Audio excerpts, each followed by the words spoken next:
বিয়ে করছেন আপনারা বললাম এখন যাইতে দেব না 1 ঘন্টা পর দেব ওর আত্মা যাই বাপ আছে না নাই আরে আল্লাহ তিন কথার সাথী হে আবার যদি দুঃখ পাই মনে হে অভিজ্ঞতি এর উপর আর কোনো কষ্ট নাই আরে নবীর উম্মতের দল যেহেতু নুরানি একটা বয়ান করতেছে বাইরের কথাই যাইব না যদিও জবানে আসে কাইটা দিলাম নুরানি বয়ান কিনা জোরে কোন রাসূলের জিরতি জীবন রাসূলের মিরাজি জীবন নুরানি বয়ান কিনা জোরে বলেন এই বয়ানগুলো তুমি আমি আমার আত্মার খোরাক জোরে কোন কথা ঠিক কিনা আত্মার খোরাক মনে করে শোনা লাগবে তাকাইয়া দেখো নবী আমার এরকম করে বুরাকের উপরে বসলেন এবার ডান পাশে জিবরাইল ধরলেন বাম পাশে মিকাইল আলাইহিস সালামকে ধরাইলেন ডাকদা বলতেছেন মায়ার নবী আমার এইবার আপনি হুকুম করুন বোরাক চলা শুরু করলো লম্বা ঘটনা অনেক প্রশ্ন আছে এর মধ্যে কিন্তু আমি বলতে পারতেছি না রাত অনেক বেঁচে গেছে রে বাবা তাকাইয়া দেখো মসজিদে হারাম হতে মসজিদে আকসা কমপক্ষে 2-3 মাসের রাস্তা কয় মাসের রাস্তা জোরে কোন না কেন ভাই রাগ করছেন আপনারা কয় মাস 3 মাসের রাস্তা এ আল্লাহর বান্দা শুনো দ্রুতগামী ঘোড়া নিয়ে যদিও যায় 3 মাস হেঁটে গেলে 9 মাস এত দূরত্বের রাস্তা মসজিদে হারাম থেকে মসজিদে আকসা পর্যন্ত কিন্তু আমার নবী বলেন আমি চোখ বুঝলাম আর খুললাম বিজলির গতির চাইতেও আমি তাকাইয়া দেখি মসজিদে হারাম থেকে আল্লাহ পাক আমারে নিয়া মসজিদে আকসা নামায়া দিল জোরে বল সুবহানাল্লাহ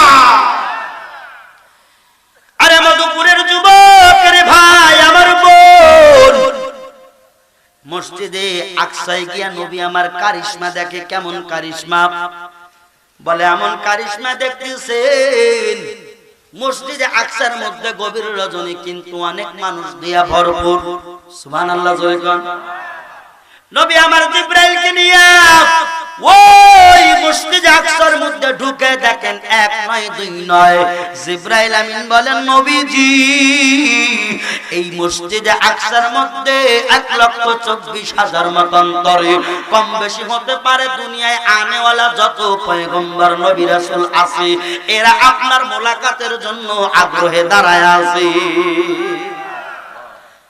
বলে তাই নাকি বলে আযান দিবে জিবরাইল আযানে রক্ত হয়ে গেল আযান দিয়ে দিলেন জিবরাইল আমিন আযান দেওয়ার পরে এবার মাঝাই নামাজের মুসল্লায় গিয়া সংক্ষেপে বলি রে বাবা তাকাইয়া দেখো যখন আল্লাহু আকবার ধ্বনি দিয়ে দিল আযানের ধ্বনি নাকি কোন নাকি হেদুগারে ইন্দুগারে ওই কি কয় মন্ত্র কবি আপনারা কি মন্ত্রদণ্ড কোশ্চেন জি একবার অজ্ঞ আনন্দ বিক্ষোভে আশিস কয়ং কশনা আহমদ মুহাম্মদ বদ্দ ভগবান এইগুলো কইছে না অনেকে কয় বাবা আমরা দেখছি এর নবীর উম্মতের দল তাকাইয়া দেখো আযান দিতেছেন আল্লাহু আকবার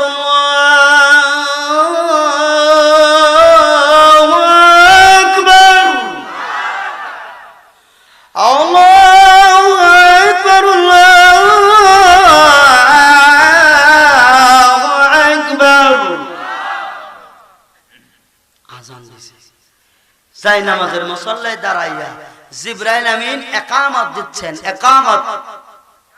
ইকামত দিতেছেন কিন্তু যাই নামাজের মুসল্লা ইমামতির জায়গা খালি সুবহানাল্লাহ আদম নবী উপস্থিত ঈসা নবী উপস্থিত সুলাইমান পয়গম্বর উপস্থিত জাতির পিতা ইব্রাহিম খলিলুল্লাহ আর যত পয়গম্বর আছেন ঈসা নূহ এরপরে যত নবী আছে লূত আলাইহিস সালাম সহ সমস্ত নবী ওই জায়গায় আগমন মায়ার নবীও যায় না রে যায় না আমার নবী কত বড় আদব বলা তাকাইয়া দেখো এর মধুপুরের মুসলমান নবী আমার কত আদব নবী আমার দেখতেছেন আমার বাবা আদম আছে এখানে কেমনে যায় আমি যদিও আমি নবী বড় কিন্তু বাবা তো আমার কথা কন না কেন আমি যত বড় হুজুর হই আমার আব্বা কয় ওয়া গাদা কয় থা কি দে কি কন হুজুর কয় মানুষ আপনি কোন গাদা কয় হানা তো বড় হও না মা বাবার কাছে বড় হওয়া যায় না তবে আরেকজন আছে হ্যার কাছে বড় হওয়া যায় না পিরলি বারুদ ধরি একেবারে মাঝে মাঝে দেয় হ্যাঁ কেটা জানেন ঘরের বউ মানে ডাক্তারি ছুটাবে পুলিশ ঘরের মধ্যে ওসর বউ হয় পুলিশ কথা কান ঠিক কিনা আরে নবীর উম্মতের দল দেখো দিনের কান লাগায়া শুনো নবী আমার বড় আদবলা নবী দেখতেছেন আদম বাবা এই জায়গায় কেমন করে আমি যাই কিন্তু জিবরাইল আমিন এই রকম করে হাত ধরে ডানা দইরা নিয়া নবীরে বললেন নবী দাঁড়ায়া যান আপনি কার কাছে অপেক্ষারত করার জন্য অপেক্ষা করেন নো টেনশন অপেক্ষা করার কোনো অবকাশ নাই আজকের ইমামতি আপনি আমিনার সন্তান আব্দুল্লাহর বেটা মুহাম্মদ আমিন আজকে ইমামতি করবে এরে নবীর উম্মতের দিকে তাকাইয়া দেখো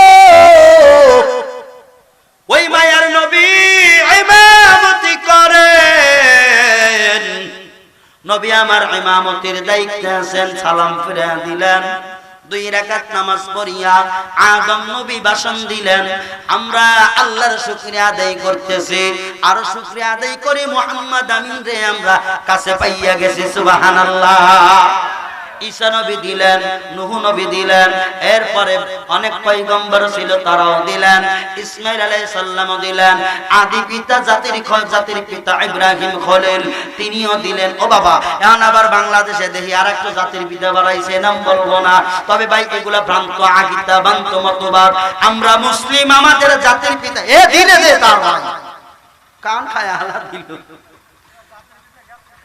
এ কান খাইছে রে ভাই কান টাস টাস করে বাজতেছে আচ্ছা যাই কি করবি আর ভাঙাচুরা রাস্তা আপনাদের মেম্বার চেয়ারম্যান নাই মনে হয় না নাই তাহলে আল্লাহর কাছে দোয়া করি আল্লাহ এমন একটা মেম্বার চেয়ারম্যান বানায়া দাও রাস্তা জানি পাকা বানায়া দাও এ কেউ আমিন করলেন না মনে হয় দরকার নাই আপনাদের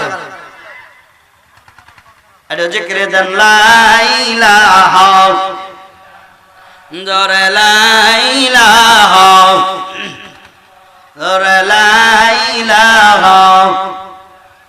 লা ইলাহা ইল্লাল্লাহু মুহাম্মাদুর রাসূলুল্লাহ সাল্লাল্লাহু আলাইহি ওয়াসাল্লাম এর নবীর উম্মতের দল জাতির পিতা ইব্রাহিম খলিল তিনিও বয়ান দিলেন এরপরে তাকাইয়া দেখো ওখান থেকে বিদায় নিয়ে নিলেন এবার জিবরাইল আমিন দেখতেছেন আকাশ থেকে আরো ফেরেশতা এসে তারাও নামাজ পড়ছে সুবহানাল্লাহ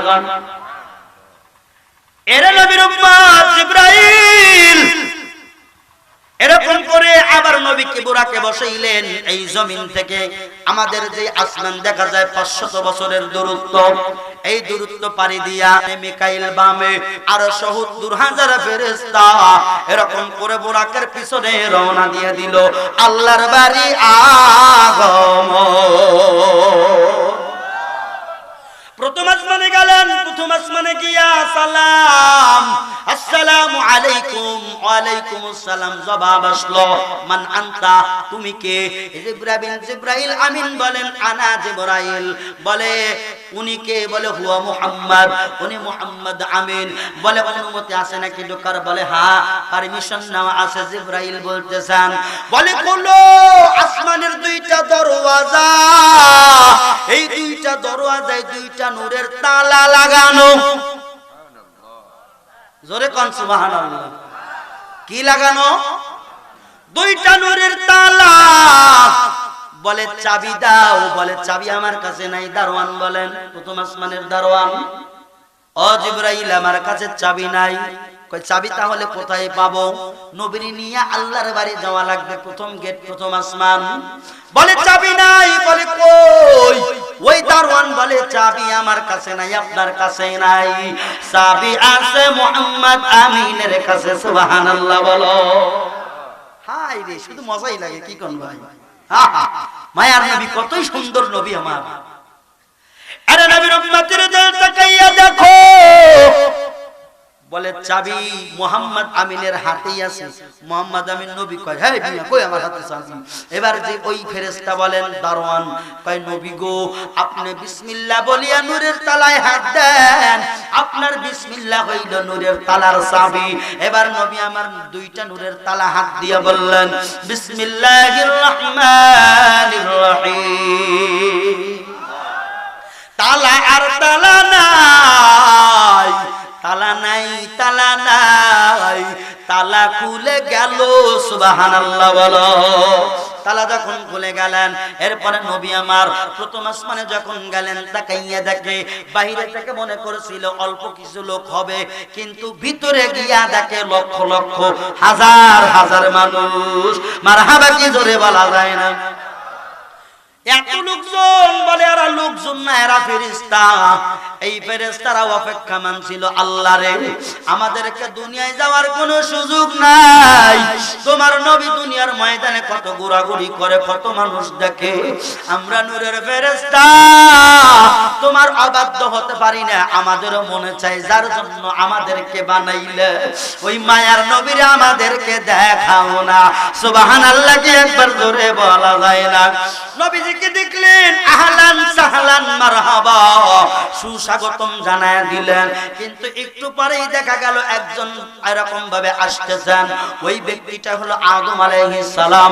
আদম নবীর সঙ্গে মুসাফা করলেন, মুসাফা করিয়া এরপরে জিবরাইল আমিন বলেন নবী গো বাবা আদম রে সালাম করেন। সুবহানাল্লাহ। কেন সালাম করবে? কেন? নবী আমার নবী শ্রেষ্ঠ নবী, আমার নবী ছোট হলেও বড় নবী, কিন্তু কেন সালাম করবে? আল্লাহর বান্দারা আপনাদের কন্যা সন্তান মেয়ে সন্তানকে যাদের বিবাহ করান, যিনি বড় হয় ওই ব্যক্তি কিন্তু সালাম করে, কিন্তু সালাম জায়েজ নাই। এইভাবে পাও সাপকে দেওয়া এগুলো জায়েজ নাই। আপনি সালাম দিবেন আসসালামু আলাইকুম, কিন্তু ওই সময় তো তদানীন্তন সময় তাজিমি সেজদা জায়েজ ছিল। তাজিমি সেজদা বোঝেন? তাজিমি সেজদা কাকে বলে বোঝেন? মানে মনিব আছে, ধরেন যে আমি এক জায়গায় রাখালগিরি করি, আমার ওই মনিবকে আমি ইচ্ছে করলে খুশি করার জন্য, খুশি করলে বকশিশ দেবে এই জন্য আমি তাকে সেজদা করতে পারি। নামাজে যেমন সেজদা দেই, তার পায়ের সামনে গিয়ে আমি সেজদা কিংবা মাথা নোয়াইলাম, এটাও তাজিমি সেজদা। তখনকার সময় জায়েজ ছিল, যার কারণে জিবরাইল আমিন বললেন এ মায়ার নবী আপনার বাবা আদমকে সেজদা করুন, কিন্তু আপনি তো তার সন্তান আর উনি তো আপনার বাবা। ওই দিনকার জন্য নবী আমার দুঃখের নবী না, সুখের নবী, বড় যাত্রী। সুবহানাল্লাহ। নবী আমার নিজেই বড়, আরো জোরে সুবহানাল্লাহ। আরে নবীর উম্মতের দিল তাকাইয়া দেখো নবী আমার প্রথম আসমান চেঞ্জ করলেন,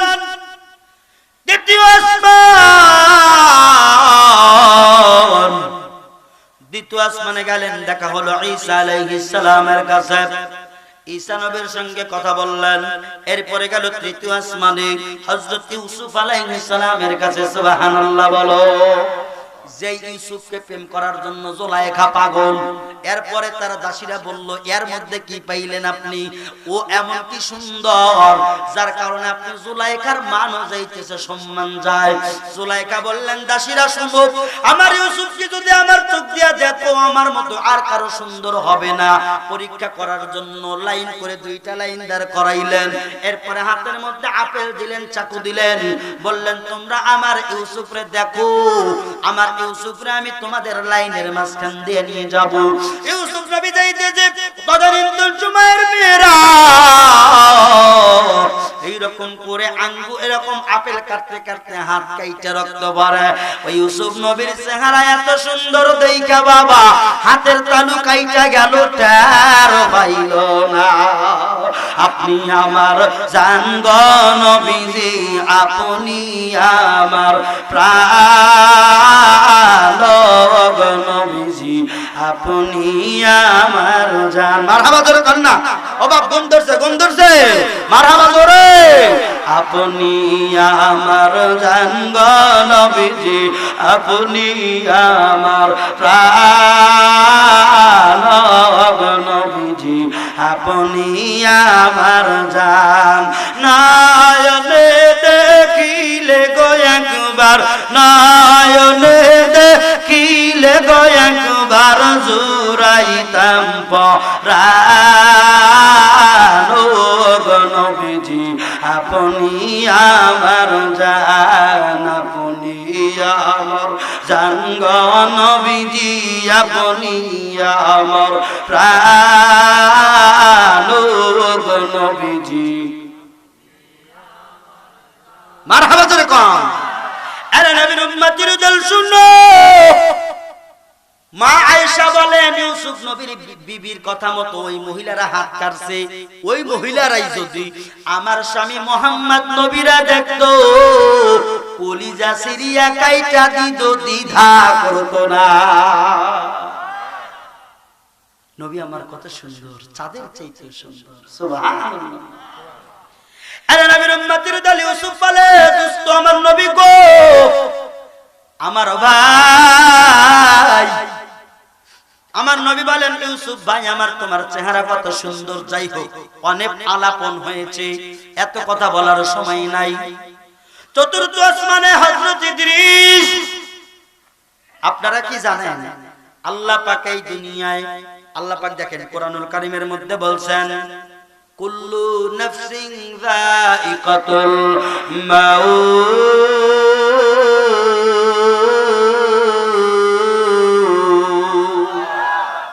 প্রত্যেককেই মরণ বরণ করা লাগবে।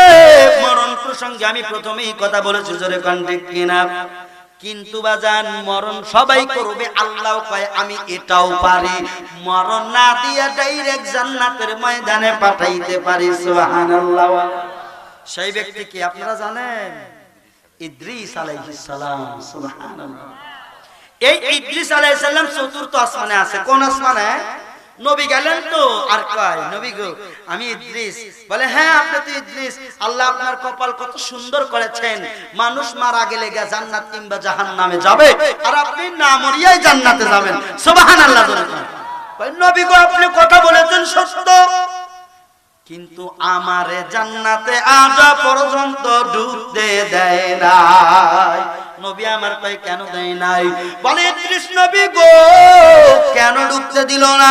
ইদ্রিস নবী নবীকে বলেন, মায়ের নবী মুহাম্মদ আমিন, আমি যেই জান্নাতে ঢুকতে চাই ওই জান্নাতে বলে দূর হও, কোথায় আছো তুমি, হ্যাঁ সরে এখান থেকে, দূর দূর করে তাড়া দেয়। ইদ্রিস নবী কয় ওই লোকে রে, আল্লাহ আল্লাহ, ও মালিক আমার সমস্যা কি কি কি কি সমস্যা? আমি যাইতে চাই, আছে এই দরজা বাদ দিয়া আরেক দরজায় যাই, একটু কাঁদে, এই বাগান থেকে এখানে কি জন্য আইছো, সরো। ও বাবা, ইদ্রিস নবী কয় আল্লাহ আমি করলাম কি? মারহাবা জোরে কোন না। আওয়াজ আসে এই জান্নাত ইদ্রিস তোমার না, তোমার না, তোমার না। বলে কার? কয় এই জান্নাতের মালিকানা মুহাম্মদ নবীর পাগল উম্মতে। আল্লাহ আল্লাহ আল্লাহ আল্লাহ, নবীর উম্মত মরেই নাই, যাই নাই, তারপরও জান্নাত রেডি। এর চাইতে কপাল সুন্দর আর কি চাও? কথা বলেন ঠিক কি না? এত নবী, সুন্দর নবী পাইছি, আহা, নবীদের মধ্যে নবী, ইমামদের মধ্যে ইমাম, কায়নাতের মধ্যে সর্বশ্রেষ্ঠ, কায়নাতের মাখলুকের সৃষ্টিকর্তার মূল ধাতু আমার নবী, সুবহানাল্লাহ। বাপরে মেলা কথা হৃদয়ের মধ্যে অনেক, কিন্তু বলতে পারতেছি না। রাসূলের সম্মান নিয়ে কলিজা কাঁপানো কথা আমি মাওলানা জানি, কিন্তু পারতেছি না। আজকে যে ঘটনা নিছি, সময় বাবা 12টা 28 বেজে গেছে বাপরে। তবে আমি সংক্ষেপে সেরে যে চতুর্থ আসমানে আইছি তো, এস কয়েক আসমান ইনশাআল্লাহ আমি ঠাস ঠাস করে বলে দেই। এবার ঈসা বললেন, ইদ্রিস বললেন নবী গো আপনার উম্মতের কারণে আমার যাইতে দেয় না, শুধু তাই না, নবী আমার বলেন ইদ্রিস শোনো, আমার উম্মত আগে জান্নাতে যাওয়া না পর্যন্ত অন্য নবীর উম্মতেরা জান্নাতে যাবে না। আমি নবী যতক্ষণ পর্যন্ত জান্নাতে না যাব, ততক্ষণ পর্যন্ত অন্য নবীরাও জান্নাতে যাইবে না। আল্লাহ আল্লাহ, নবী আমার কত সুন্দর, সুবহানাল্লাহ। বলেন কুনতুম খায়রা উম্মাতিন উখরিজাত লিন-নাস তা'মুরুনা বিল মা'রুফ ওয়া তানহাউনা 'আনিল মুনকার ওয়া তু'মিনুনা বিল্লাহ।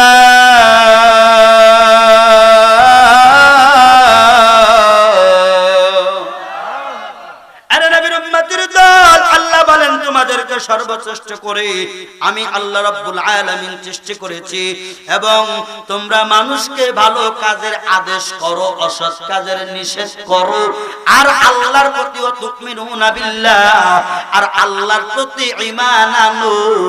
আর ইদ্রিস ভাই আমার উম্মতেরা এই কয়েকটা আমল পালন করে, যার কারণে তুমি নবী হইয়াও আমার উম্মতের আগে যাইতে পারবা না। আরে নবীর উম্মতের দল দেখো, ওই সময় ইদ্রিস কয় নবী গো আমি মনে মনে এখন কই আমি নবী না হইয়া আপনি রাসূলের উম্মতি যদি হইতাম। জোরে কোন নবী মানুষ কয় যদি আপনার উম্মতি হইতাম আমার কতই ভালো লাগতো, আমি এতদিন এই জায়গায় থাকতাম না, আমি জান্নাতে যাইতাম। সুবহানাল্লাহ, সুবহানাল্লাহ, জোরে কোন বাপ। এমন নবী পাইছেন, সেই নবীর মিরাজের ঘটনা। নবী আমার চতুর্থ আসমানে ইদ্রিস নবীর সঙ্গে আলাপ আলাপন সারিয়া এবার চলে গেলেন রে বাবা পঞ্চম আসমানে। পঞ্চম আসমানে হযরত হারুন আলাইহিস সালাম হারুনের সঙ্গে দেখা করলেন, মোলাকাত করলেন, মুসাফা করলেন। এরপরে তাকাইয়া দেখো ষষ্ঠ আসমানে আসলেন। ষষ্ঠ আসমানে আসিয়া বাবা এমন একটা নবীর সঙ্গে দেখা হইল, ওই নবীর নাম বাবা শুনলেই কলিজায় মজা লাগে, সেই নবীর নাম মুসা। যত ঠেঠায় এই মুসা তার কওমও ঠেঠা। মারহাবা, জোরে কোন মারহাবা। আল্লাহ কয় আল্লাহ তোমার দেখবে, আল্লাহ কয় লাং তারানি তারানি বোঝাই না, কয় না আল্লাহ আমি দেখতে পারবো, তুমি দেখাও। আল্লাহ কুদরতি কিছু মানে কানের কিছু অংশ ছটক বাহির করছিলেন, পুরা তুর পাহাড় ফুলে ছাই হয়ে গেছে। সুবহানাল্লাহ। এই সুরমা কোত্থেকে পান? সুরমা জানেন নেই? ওই যে তুর পাহাড়ের ছাইগুলা ওই দেশের গভর্নর কি করে সুন্দর করে রিভিশন দিয়া এইটা সুরমা বানাইয়া দেয়, সেই সুরমা আমরা লে। আর এখন যে বাংলাদেশ ও বাবা ওইটা নিলে আরো চোখলা আলো হয়, খসখস বেশি করে। কি খান এক নম্বর সুরমা আসলে আমরা পাই না, যদি পাই দেখবেন যারা হজে যাবেন মক্কায় যাবেন ওখানে আসল সুরমা থাকে, ওখানে একটা দানাও আপনি পাবেন না, খিসখিস কি করে এগুলা নাই। সুরমার মধ্যে কি পাওয়ার, নূরের তাজাল্লিতে জ্বলছে। ওই নূরের তাজাল্লির সুরমা যদি কেউ ব্যবহার করে আল্লাহ পাক তার চোখের জ্যোতি বাড়ায় দেয়। জোরে কোন আরে নবীর উম্মতের দল। সেই মুসা নবীর সঙ্গে আল্লাহর নবী দেখা করলেন। দেখা করার পরে বলে ভাই ও মুহাম্মদ আমিন, আমার কলিজায় বড় অনেক দিনের আশা, আমি আপনারে দেখতে চাই। মুসা পয়গম্বর বললেন নবী গো আমার উম্মতেরা এমন ছিল, আমাকে এরকম করিয়া তারা এরকম আমার কথা মানতো না, কমন মানতো না, কিন্তু আপনার গুণগান, আপনার উম্মতের গুণগান আমরা শুনি, বড় সুন্দর। আপনার উম্মতের মতো আমলদারি আমাদের কোন উম্মত হয় না। কথা বুঝছেন? অন্যান্য নবীর উম্মতেরা আমাদের মতো আমলদারি আজও হয় নাই, তারপরও আমরা আমলদারি বটে, আবার গুনাহগারও কম না। কি কন? আসুন চলে যাব। মুসা পয়গম্বরের সামনে থেকে বিদায় নিলেন। এবার দেখেন এতক্ষণ নিয়ে চলছেন কি, প্রথম আসমান থেকে দ্বিতীয় বোরাক, তৃতীয় আসমান থেকে চতুর্থ বোরাক, এরপরে চতুর্থ আসমান থেকে ষষ্ঠ আসমান বোরাক। এরখানে জিবরাইল আমিনও ছিলেন। এই ষষ্ঠ আসমান থাইকা যখন সপ্তম আসমানে যাইবেন সিদরাতুল মুনতাহা, শুধু তাই না মামুর, বাইতুল মামুর, এই বাইতুল মামুর ফেরেশতাদের এরকম কাবা ঘর দুনিয়ার জমিনে আরবে আমরা কাবা ঘর আছে না নাই? ফেরেশতাদেরও কাবা ঘর বাইতুল মামুর। বাইতুল মামুরে আমার নবী এরকম করে গেলেন, জিবরাইল আমিনও আছেন। ওই জায়গায় গিয়ে আজানের রক্ত হয়ে গেল, নামাজ পড়বেন কিন্তু যায় নামাজের মুসল্লায় কোনো ফেরেশতা যায় না, কোনো নবীরা যায় না। ওই জায়গায়ও আমার নবীর ইমামতি করাইলো। সুবহানাল্লাহ কি একবার জোরে বলা যায় না? আমি কার কাছে বলিব দুঃখ, আমি কার কাছে বলিব দুঃখ, দরদি মেলে না। মারহাবা জোরে, আর হইল না বাপ, রাত বেলায় শ্বাস বেলায় একটু জোরে কোন মারহাবা। আমি কার কাছে বলিব দুঃখ, দরদি মেলে না, আমি কই না কারো কাছে কই না, ও আমি কই না কারো কাছে কই না। আমি যার কাছে বলিব দুঃখ, সে তো যে মদিনা। আমি যার কাছে বলিব দুঃখ, জোরে বলতে হবে, আমি যার কাছে বলিব দুঃখ সে তো যে মদিনা। আমি কই না কারো কাছে কই না, এবার বলেন আমি কই না কারো কাছে কই না, জোরে বলো কই না কারো কাছে কই না। আল্লাহু আকবার। এর আল্লাহর বান্দা তাকাইয়া দেখো, মায়ার নবী ইমামতি করেন, ইমামতি করলেন। এইবার এরকম করে কি করলেন, বাহন পাল্টাইলেন, বোরাক রাখলেন, রপ নামক একটা বাহন আসলো। জিবরাইল বলেন নবী গো, এই রপ বাহনে আপনারা যাইতে হবে। বলে জিবরাইল তোমাদের মতলব তো আমি ভালো বুঝি না। বলে কেন? বলে জিবরাইল রে, এতক্ষণ পর্যন্ত তুমি আমি নবীর সঙ্গে ছিলা, এখন কেন তুমি আমার হাত ছাইরা দিলা? এবার জিবরাইল আমিন বলেন নবীজি, সপ্তম আসমানের পরে আরশে কুদসি লৌহ মাহফুজ তক্তা, যেখানে আল্লাহ পাক কুরআনুল কারীম তক্তার উপরে রেখে দিয়েছেন, লেখা অবস্থায় আছে। ওই জায়গায় আমি জিবরাইল যাইতে পারবো না। আমি জিবরাইল গেলে পুরে সরকার হয়ে যাব, নূরের পাখা আমার পুরে যাবে, আমার বোরাকও যাইতে পারবে না, পুরে ছাই হয়ে যাব। ওই জায়গা আল্লাহ পাকের নিজস্ব জায়গা, ওই জায়গায় আমরা যাইতে পারি না। সুবহানাল্লাহ কি একবার জোরে বলা যায় না? নূরের ফেরেশতারা যেই জায়গায় যাইতে পারে না, কিন্তু আমার মায়ার নবী ওই জায়গায় যাইতেছে। সুবহানাল্লাহ। নবী আবার বলেন, আমি যখন রফরফে উঠলাম, রফরফে ওঠার পরে তাকাইয়া দেখি ডাইনে কেমন যেন শুধু পানি আর পানি, বামে তাকায় দেখে শুধু পানি আর পানি, ভয়ঙ্কর আওয়াজ, শুনশান এরকম জায়গা। এরপরে আমি আবার 500 বছরের রাস্তা পার হইলাম, শুধু অন্ধকার আর অন্ধকার, এই অন্ধকার কালো গুরুকুটে অন্ধকার আমি পার হইলাম রফরফ নিয়া। কিন্তু জিবরাইল আমিন পিছন থেকে কয় নবী গো, আপনি ভয় করিয়েন না, কোনো ভয় নাই, এই জায়গা নিরাপদ জায়গা। আমি নবীর একটু ভয় ভয় করতে লাগলো, কিন্তু জিবরাইল আমিনের আওয়াজ এই আমার আর ভয় লাগলো না। আমি যার কারণে সুন্দর করে গেলাম।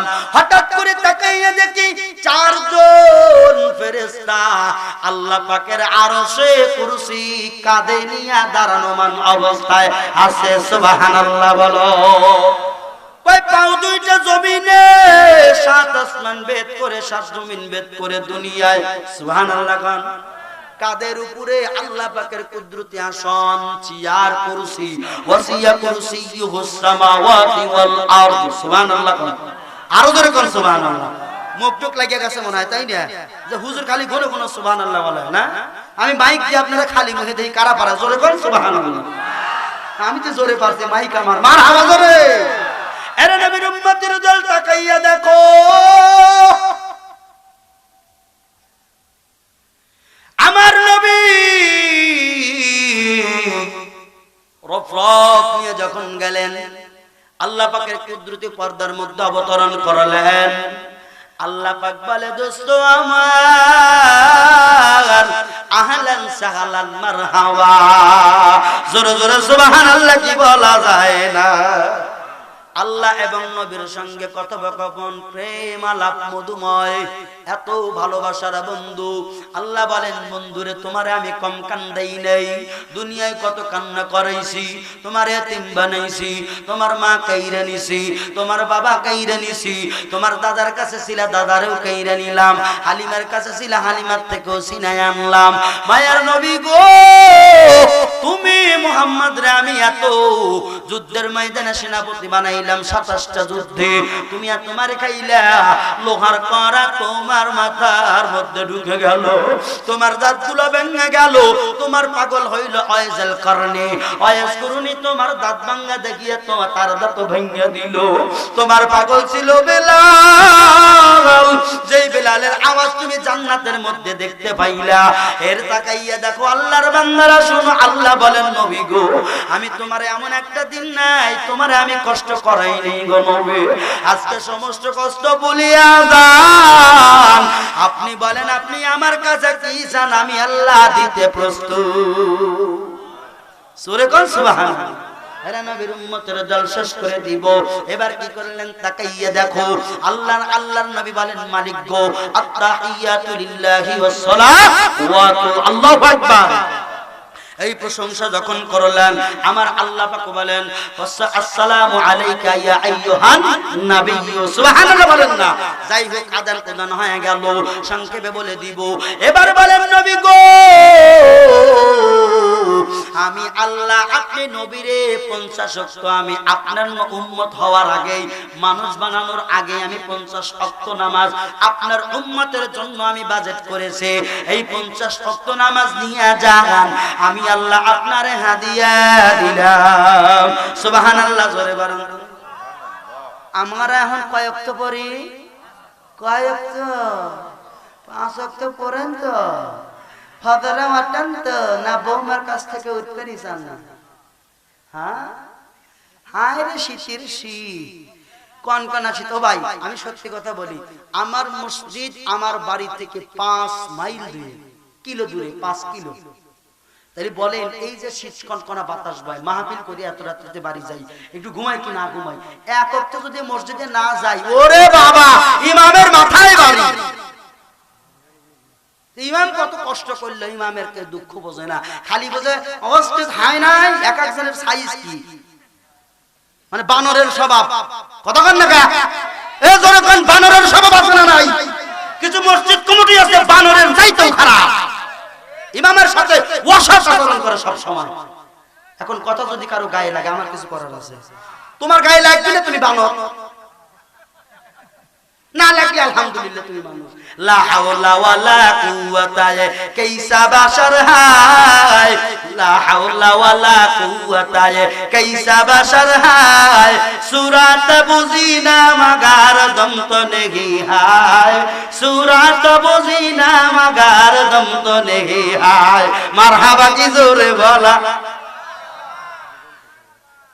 ইরে বাবা ইমাম একক তো নাই, ইমামের 14 গোষ্ঠী 2000।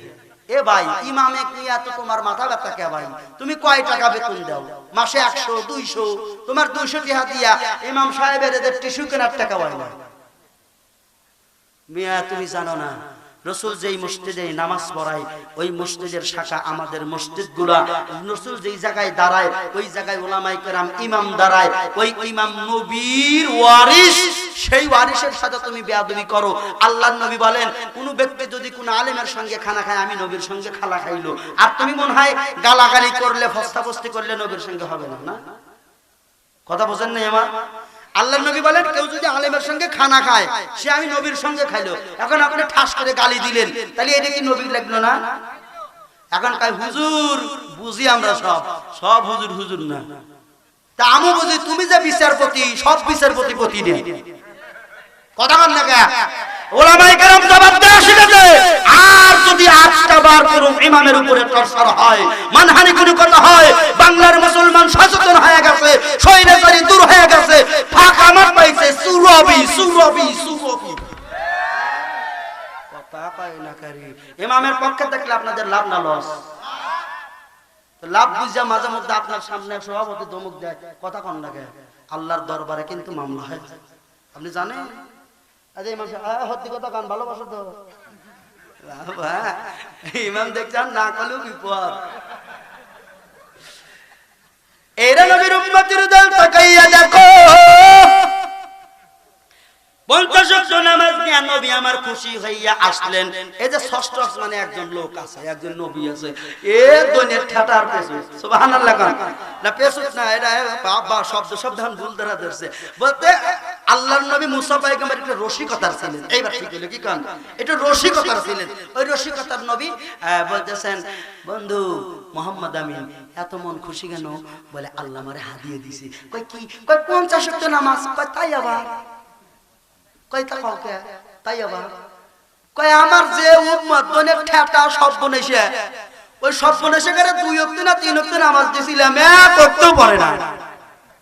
আর তোমার উম্মত 5 ওয়াক্ত যা 50 ওয়াক্ত নিয়ে যাও, 50 কে ওই 5 বাদ দিলি সৈন্য তা পড়বি। আর নবী কয় দোস্ত তাহলে কি করব? কয় তাড়াতাড়ি দৌড় দেন। আবার রকম নিয়ে গেছে, আল্লাহ সেজদায় পড়ে কাঁদতেছে। নবী কি হয়েছে দোস্ত? আল্লাহ বলেন বন্ধুরে তুমি যাও, তুমি যে আকুতি মিনতি করলা 5 মাইনাস করে দিলাম, বাঁচলে কত? 45। অঙ্কে কাঁচা নাকি আপনারা? কয় দা কত কত? 45। আচ্ছা আবার রাসূল খুশি, কয় এখনো খুশি? কয় হ্যাঁ। কয় কমাইছে? কয় হ্যাঁ গেল কমাইছে। কয় কত? কয় 5। কয় তাই আবার? মানে এক লোক বিয়ে করছে, কয় কে রে তুই প্রতিদিনই ইয়াদে, তুমি প্রতিদিনই তুমি শ্বশুর বাড়ি যাও, তোমারে খাইবার দেয় কি দিয়ে? কয় কে? আলু ভর্তা। কয় তাই আবার যাও? কয় দেয় আবার কথা হানি।